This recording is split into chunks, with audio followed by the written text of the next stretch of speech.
Titik paling sampean berada di bawah tuh ketika ngapain tuh, Mas? Titik yang paling terbawah ya Mas ya, yang saya rasakan. Yang pertama waktu itu, waktu awal-awal buka itu hanya ada 2 pengunjung yang datang Mas dalam satu malam. Dalam satu malam. Kedua ya karena terdampak dengan Pandemi ya? Pandemi COVID ini. Oh, pendapatan dari Warkop Cak Kebo sendiri dalam satu malam itu sampai berapa, Mas? Untuk omsetnya sendiri kalau di situasi normal tuh bisa 1,5.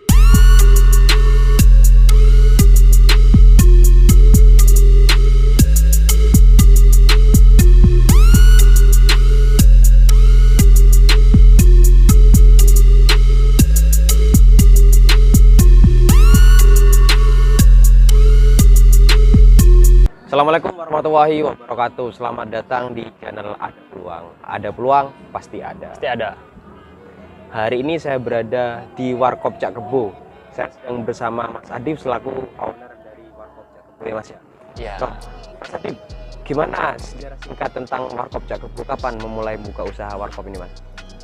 Untuk sejarah singkat dari Warkop Cak Kebo itu saya mulai sekitar tahun 2016 masih 2016 di bulan Agustus kalau nggak salah waktu itu. Jadi ya saya berjalan sampai sekarang inilah Warkop itu ya. Iya. Nah, Mas, kenapa kok memilih usaha Warkop?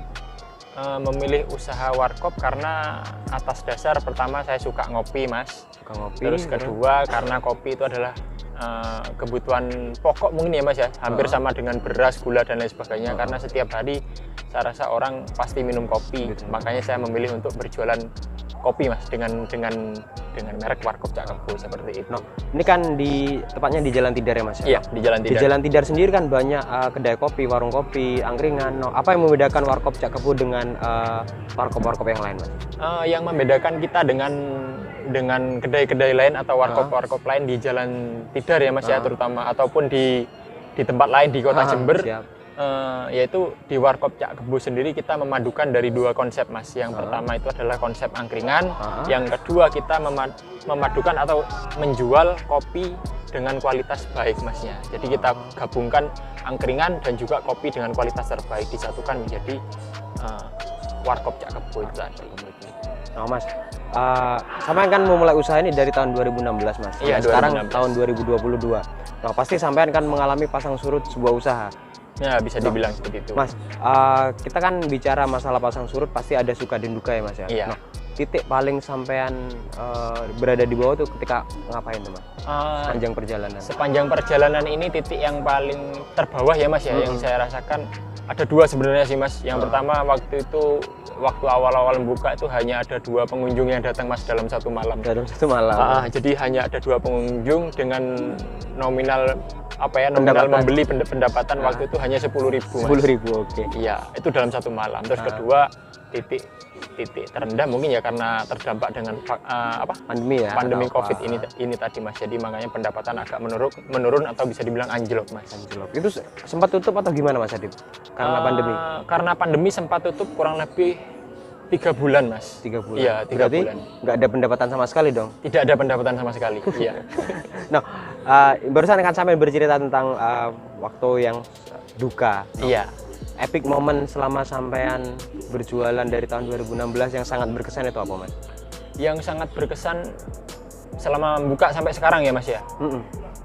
Kayaknya epic momennya tuh nggak hanya satu deh Mas. Cuma yang terpenting bagi saya tuh yang membuat saya senang atau bangga itu ketika kita bisa bermanfaat itu Mas untuk orang lain. Bermanfaat untuk orang lain. Iya, kita bisa membuka lapangan pekerjaan buat orang lain ya, meskipun dengan bayaran yang tidak terlalu tinggi, paling tidak ada sedikit jalur rezeki lah yang bisa lewat saya, yang bisa saya salurkan ke teman-teman yang bekerja di sini Mas, seperti itu. Kita bicara usaha berarti sangat identik banget dengan namanya resiko dan keuntungan. Betul Mas. Nah, resiko dari membuka warkop sendiri itu apa, Mas? Resiko dari membuka warkop, saya rasa untuk resiko ini bisa dibilang minim sih Mas. Minim, ya. oke. Karena yang kita jual itu kan bahan setengah jadi ya Mas, setengah matang. Yang kemudian baru kita olah, baru itu menjadi produk matang. Kalau misalkan warung sedang sepi, otomatis kan bahan bakunya masih bisa kita simpan Mas. Jadi tidak ada risiko. Basi ya gitu ya? Tidak ada risiko untuk bahan baku itu menjadi basi seperti itu Mas. Nah Mas, barusan kan bicara resiko sangat dekat sekali dengan namanya keuntungan. Iya betul. Keuntungan dari membuka warkop dibandingkan dengan usaha-usaha jenis yang lainnya, apa itu Mas? Keuntungan membuka usaha di bidang warkop ya Mas ya. Keuntungan finansialnya atau keuntungan lain ini Mas? Kalau keuntungan finansial dan yang lain kalau. Oh gitu. Kalau keuntungan finansial bisa dibilang berwirausaha di bidang warung kopi itu margin keuntungannya bisa dibilang lebih dari 100% Mas. Lebih dari 100%. Iya. Jadi dengan bahan baku dengan harga sekian, ketika kita jual menjadi produk jadi atau menjadi yang kita suguhkan ke customer, itu keuntungannya bisa 100% lebih Mas. Seperti itu. Oke. Nah Mas, kalau boleh tahu pendapatan dari warkop Cak Kebo sendiri dalam satu malam itu sampai berapa Mas? Kotornya aja ya Mas ya? Kotor ya, omset. Iya, omsetnya. Untuk omsetnya sendiri, kalau di situasi normal tuh bisa 1,5 lah Mas. Dalam satu hari, satu hari satu malam, betul. Wah.